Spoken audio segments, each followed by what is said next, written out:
पिया धुन में बाजेला कंगन। तो क्या हाल है, ठीक है। पावर स्टार पवन सिंह का गाना आया है 2 दिन पहले, जिस गाने का टाइटल है पिया धुन में।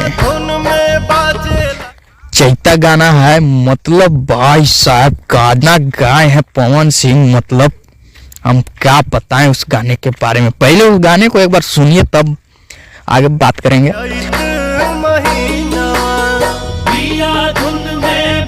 और गाना सुनने के बाद लग रहा है कि वाह क्या चैत के सीजन आ गया।